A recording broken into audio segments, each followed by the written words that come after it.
We're just going to begin the next topic, which is forensic anthropology, bioarchaeology, and human population studies.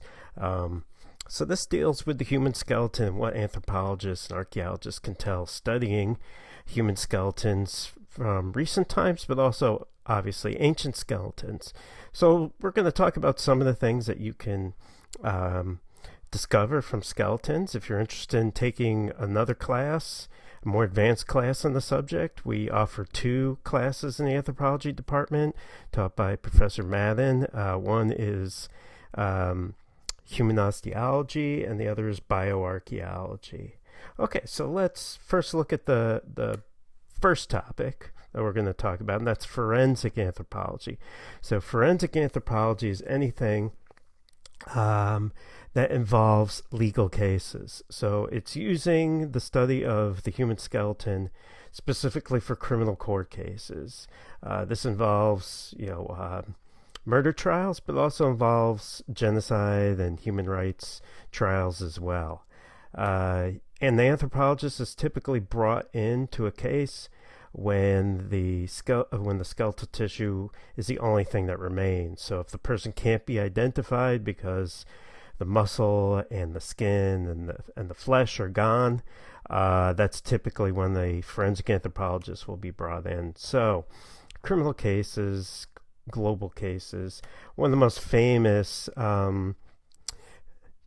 forensic anthropologists who worked with war crimes tribunals is this guy right here, Clyde Snow.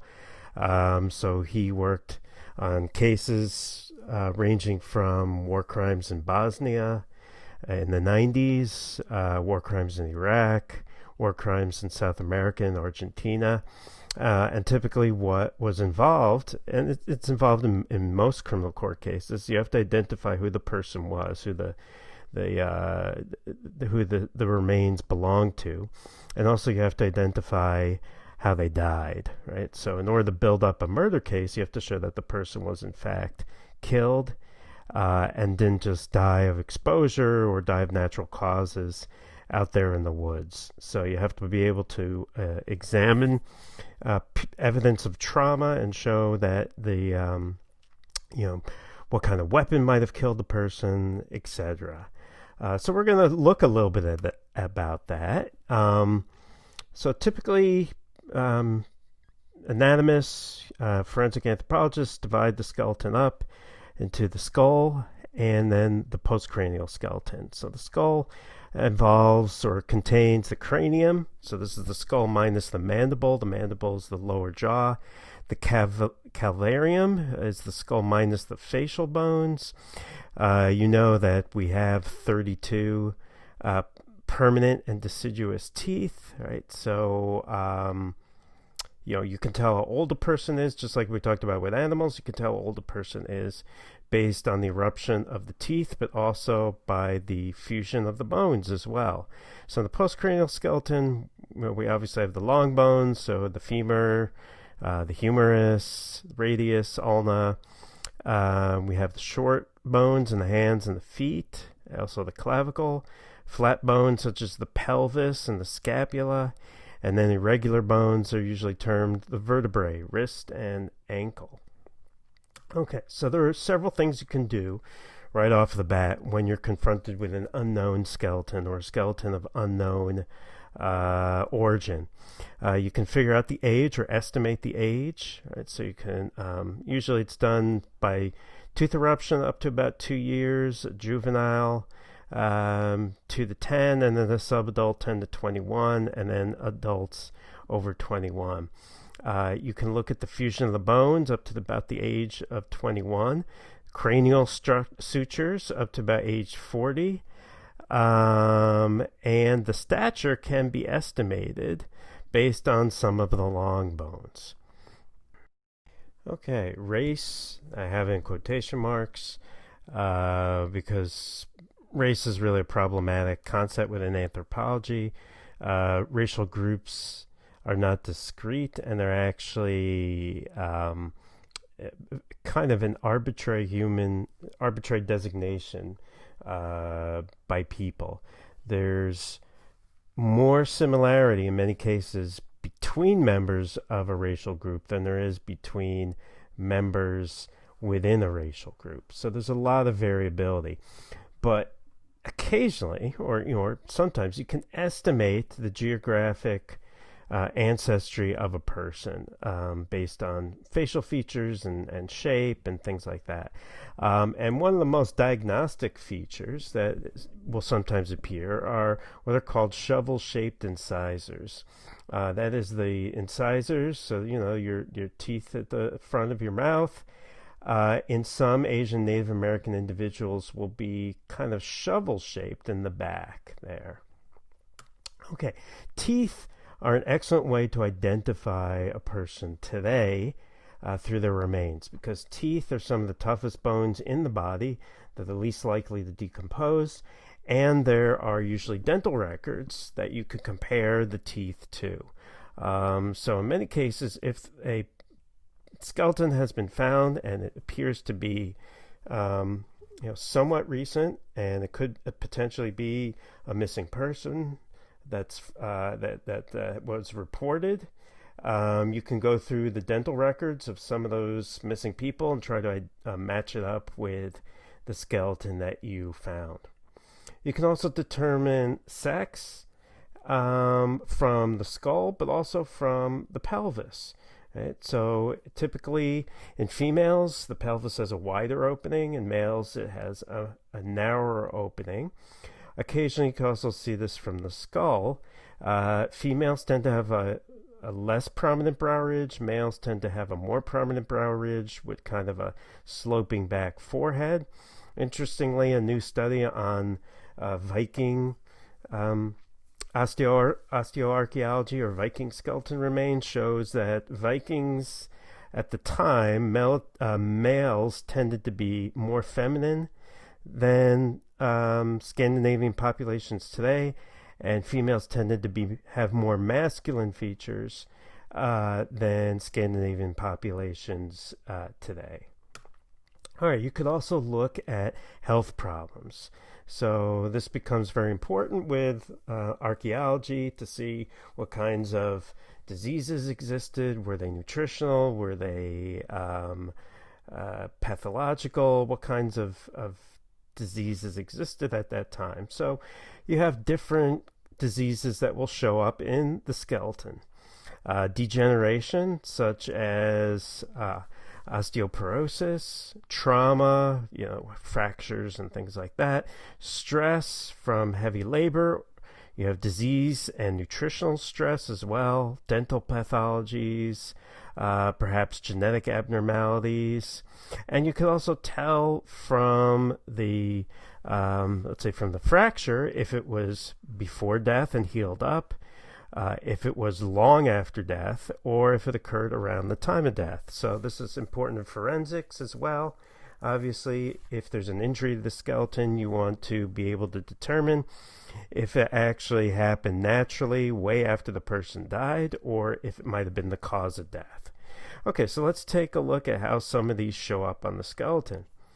All right, degeneration, osteoporosis, right, where calcium is actually lost from the bone, or arthritis, where the cartilage in between joints is worn down, bone rubs up against bone and produces scar tissue. So this is what it would look like, the hand of a person with arthritis. The cartilage in between the bone joints is worn down, and you can see there's a lot of bony scar tissue around the joints because the bone is rubbing up right against bone, and scarring occurs as a result.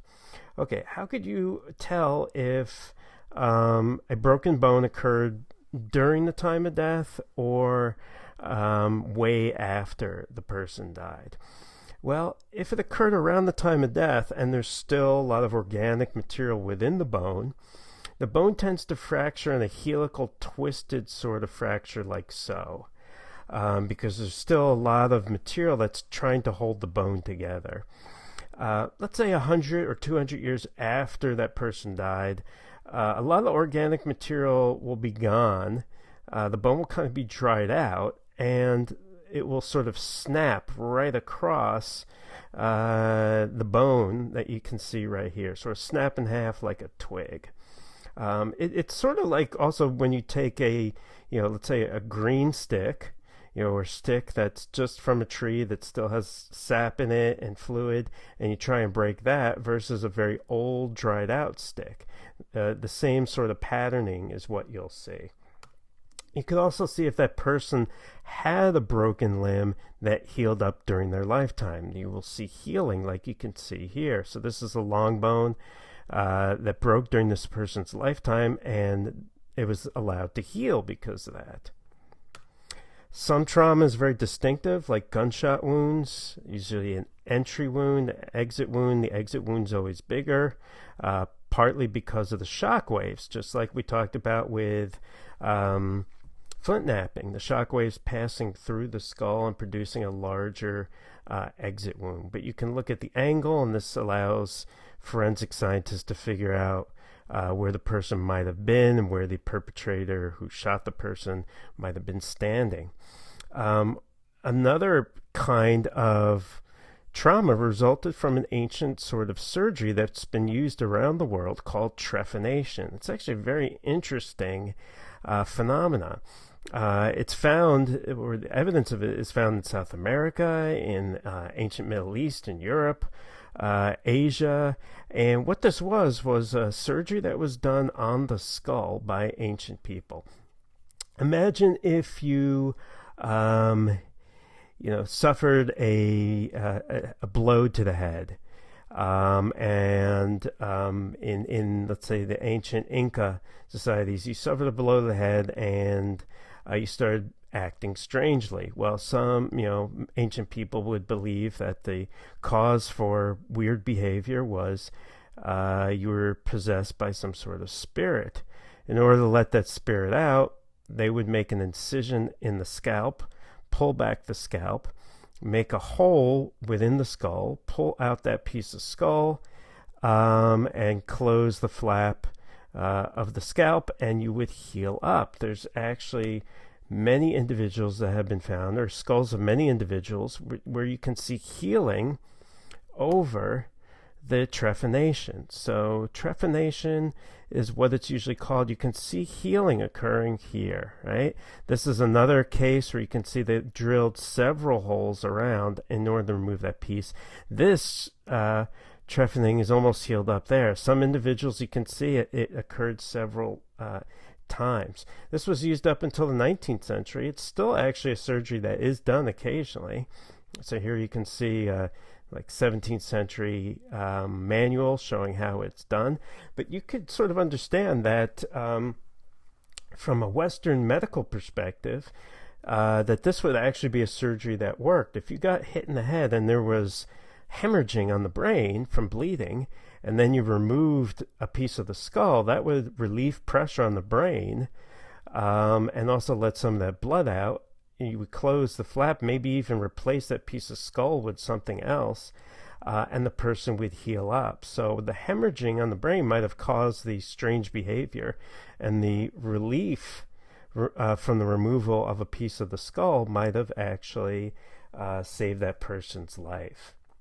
Okay, there's also something that we see in many ancient cultures, and that's cranial deformation. This is something that can only be done to a child's skull because the sutures have not fused yet, and because the scalp or the skull is relatively flexible. So by putting a child on the cradle board or binding the head for a few hours every day, you could coax the skull to grow into a certain shape. This is still done today.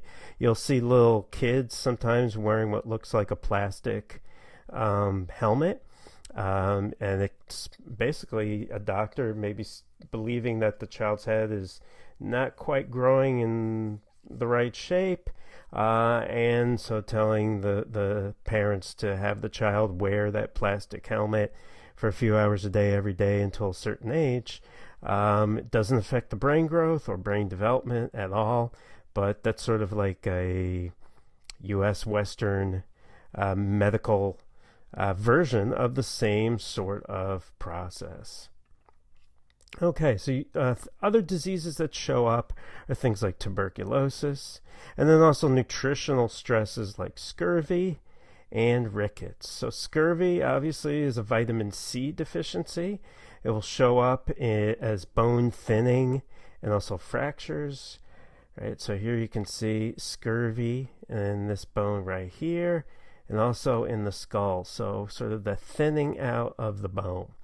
Rickets is a vitamin D deficiency. So because of rickets, calcium will not be absorbed properly in the skeleton, and you'll actually end up with bent bones in some cases, right? So you know what straight lower limbs are supposed to look like. These are the lower limbs of someone suffering from rickets. Okay, what about anemia? Well, anemia is an iron deficiency, and it usually shows up as orbital. You can see this is the orbit right here, the eye socket, orbital criba it's called. These kind of pock marks in the top of the orbital bone. Other nutritional deficiencies that show up, things like malnutrition, will show up in what are called Harris lines. These lines can be seen in x-rays on bones, and they result from the bone stopping growth because of malnutrition and then restarting growth once the person has enough nutrients. So because of the stopping and the starting, a sort of hairline line is produced that can be seen on an x-ray. The anemia, we already looked at, the orbital criba. You'll get also tiny holes sometimes in the bone as well. And if that person was doing a lot of heavy labor, that will show up in the bones as stress, sometimes as arthritis. We're going to look at a couple of cases of that. Dental pathologies, cavities, obviously, if you have a very high starchy diet, purposeful modification, sometimes like in the Maya world, people's teeth were deliberately carved into different shapes. Periodontal disease, so abscess. This can result from a cavity. So if you have a cavity, it gets infected, you can have an abscess. Something like that would have been deadly in ancient times. Today, obviously, with antibiotics, it can be fixed. And also teeth as tools. We can see grooves within the teeth if they were using the teeth to, let's say, straighten reeds or wood or things like that. Molars usually have these, high cusps. What you can see here is worn down teeth, right, of an individual who probably was eating a very gritty, rough diet that wore down their molars. Right? Another disease that shows up is syphilis, right, which is a sexually transmitted disease and produces these horrible lesions you can see here on the top of the skull. If untreated, syphilis will cause madness, what looks like madness, and then eventually death if not treated with antibiotics. Okay, so next week we will continue with this topic, looking at a couple of cases where archaeologists used this kind of information, used osteoarchaeology to interpret what was going on in ancient populations.